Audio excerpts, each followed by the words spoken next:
जय हिंद, जय भारत, वंदे मातरम।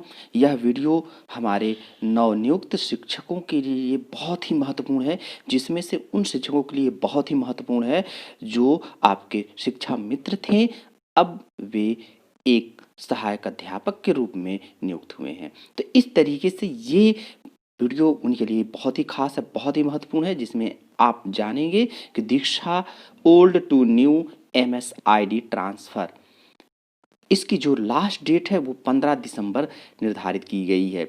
अर्थात जो लोग शिक्षा मित्र थे पहले, उनका दीक्षा का यूजर आईडी पासवर्ड बना हुआ था, अर्थात आप अपने जो पासवर्ड बना कर रखे हुए थे दीक्षा ट्रेनिंग के लिए, अब आप जो है एक सहायक अध्यापक के रूप में हो गए हैं। तो अब आपका जो न्यू MSID अर्थात मानव संपदा आईडी बन रही है।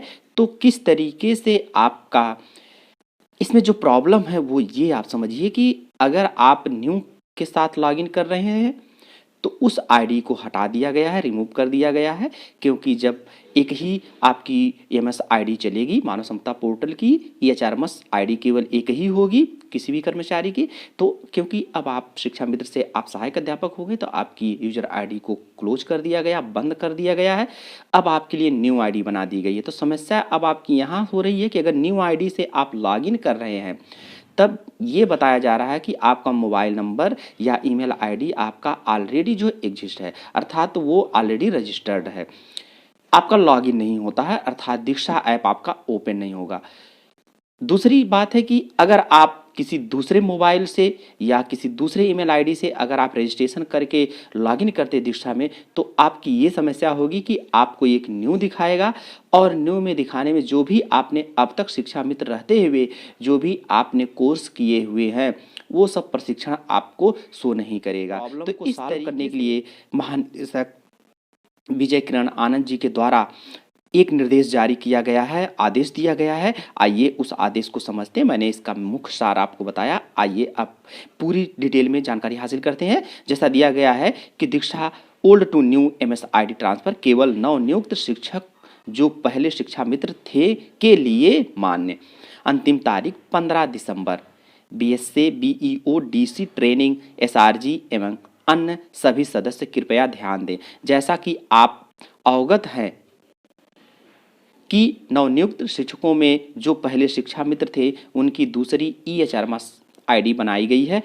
अब जो वे नई आईडी से दीक्षा पर लॉगिन करते हैं तो फ़ोन नंबर ऑलरेडी रजिस्टर्ड दिखा रहा है एवं जिन नवनियुक्त शिक्षकों ने नया दीक्षा अकाउंट बनाया है उनके पुराने प्रशिक्षण रीस्टोर नहीं हो पा रहे हैं। तो इस प्रॉब्लम का सॉल्व क्या है, सलूशन क्या निकाला गया है, आपको करना क्या है कि इस क्रम में आपके सामने एक ये लिंक दिख रही है, ये लिंक पे प्रेषित किया जा रहा है जिसके माध्यम से ऐसे सभी नवनियुक्त शिक्षक जो पहले शिक्षा मित्र थे अनिवार्य रूप से 15 दिसंबर 2020 तक अपना डेटा भरकर सुनिश्चित करें। यहाँ पर कुछ नोट करके दिया गया है। संबंधित नवनियुक्त शिक्षक निष्ठा एवं अन्य सभी प्रशिक्षण डेटा ट्रांसफ़र होने तक नए या पुराने दीक्षा अकाउंट से जारी रखेंगे, अर्थात चाहे आप पुराने से अगर हो जा रहा है या नए से कर रहे हैं तो आप जारी रखेंगे, अर्थात आप प्रशिक्षण करते रहेंगे जब तक ये प्रक्रिया होती रहेगी। यह प्रक्रिया केवल एक बार दीक्षा द्वारा कराया जा रहा है, अतः अपना डेटा ध्यानपूर्वक भरें। केवल एक ही बार आपको मौका दिया जाएगा, दोबारा आप करेंगे तो बताएगा ऑलरेडी आपने रिस्पांस दे दिया है, अर्थात आपने इससे पहले आपने पूर्ण कर लिया, भर दिया है। तीसरी बात जो ध्यान देना है कि 15 दिसंबर तक ही यह लिंक ओपन रहेगा, इसके उपरांत आए हुए डेटा दीक्षा को नहीं भेजा जाएगा। तो इसका ध्यान रखना है, समय का बहुत ध्यान रखना है, इससे मतलब आपको 15 दिसंबर से पहले ही पूर्ण कर लेना है।